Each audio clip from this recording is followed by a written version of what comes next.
क्या होगा अगर मैं आपको बताऊं कि मुंबई पर होने वाले 26/11 हमले की चेतावनी पहले ही मिल चुकी थी, फिर भी आतंकवादी समुद्र के रास्ते शहर के अंदर पहुंच गए।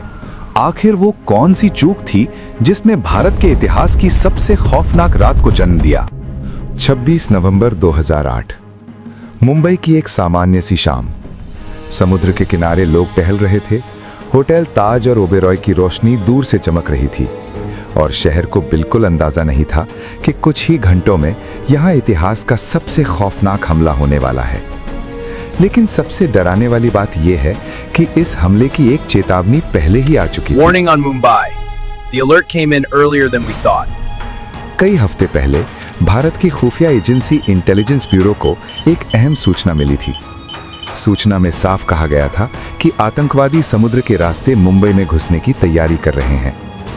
ये कोई सामान्य इनपुट नहीं था। इसमें यह भी बताया गया था कि हमलावर प्रशिक्षित हैं, उनके पास आधुनिक हथियार होंगे और उनका लक्ष्य भारत के बड़े शहर में बड़ा हमला करना है। ये जानकारी तुरंत कई सुरक्षा एजेंसियों तक भेजी गई। कोस्ट गार्ड को अलर्ट किया गया, महाराष्ट्र पुलिस को भी चेतावनी दी गई। Alert confirmed. Initiating और lockdown. समुद्री सुरक्षा पर निगरानी बढ़ाने की सलाह दी गई। लेकिन यहीं से शुरू होती है वो कहानी जिसने बाद में पूरे देश को झकझोर दिया, क्योंकि कागजों पर भेजी गई चेतावनी जमीन पर उतनी मजबूत कार्रवाई में नहीं बदल पाई। मुंबई की समुद्री सीमा बहुत लंबी है। सैकड़ों छोटी नावें हर दिन आती जाती हैं। मछुआरों की गतिविधि लगातार चलती रहती है और इसी भीड़ में एक नाव धीरे धीरे भारत की तरफ बढ़ रही थी। इस नाव में बैठे लोग सामान्य मछुआरे नहीं थे। वे थे लश्कर-ए-तैयबा के 10 प्रशिक्षित आतंकवादी। उन्होंने पाकिस्तान के कराची से समुद्र का लंबा रास्ता तय किया था। रास्ते में उन्होंने एक भारतीय मछली पकड़ने वाली नाव कुबेर को हाईजैक किया, उस नाव के कप्तान को बंधक बनाया और उसी नाव का इस्तेमाल करके वे भारत की समुद्री सीमा में दाखिल हो गए। समुद्र की अंधेरी रात, लहरों की आवाज और मुंबई के तट से कुछ ही दूरी पर एक नाव धीरे धीरे आगे बढ़ रही थी। किसी को शक नहीं हुआ, न कोई बड़ा चेक, न कोई रोक। 26 नवंबर की शाम ये 10 लोग मुंबई के बादवार पार्क के पास किनारे पर उतर गए। उनके हाथों में थे AK-47 राइफल, ग्रेनेड और सैकड़ों गोलियां। और फिर कुछ ही मिनटों में शहर के अलग अलग हिस्सों में गोलियों की आवाज गूंजने लगी।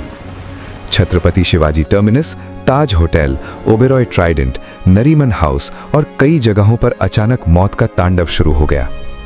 लोग भाग रहे थे, चीखें गूंज रही थीं और पूरी दुनिया टीवी स्क्रीन पर मुंबई को जलते हुए देख रही थी। यह हमला करीब 60 घंटे तक चला।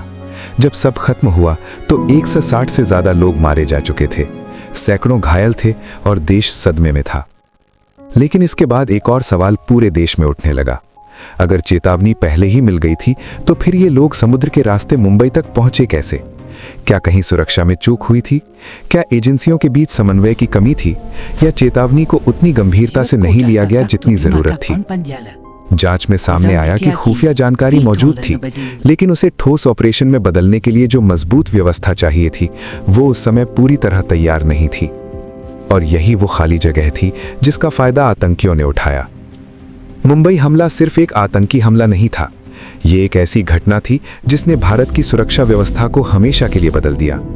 इसके बाद समुद्री सुरक्षा मजबूत की गई, कोस्ट गार्ड और नौसेना के बीच समन्वय बढ़ाया गया और तटीय निगरानी के लिए नई तकनीकें लगाई गईं। लेकिन इतिहास का सबसे कठिन सवाल आज भी वही है। अगर उस चेतावनी को उसी समय पूरी ताकत से लागू किया जाता तो क्या उस रात मुंबई की सड़कों पर बहा इतना खून रोका जा सकता था? कभी कभी इतिहास सिर्फ दुश्मनों की ताकत से नहीं बल्कि एक छूटी हुई चेतावनी से भी बदल जाता है। अगर आपको ऐसे ही इतिहास के छुपे हुए सच, रहस्यमयी घटनाएं और सच्ची कहानियां जानना पसंद है तो अभी चैनल को सब्सक्राइब जरूर करें, क्योंकि इस चैनल पर हम इतिहास की उन कहानियों को सामने लाते हैं जो अक्सर किताबों में नहीं पढ़ाई जाती।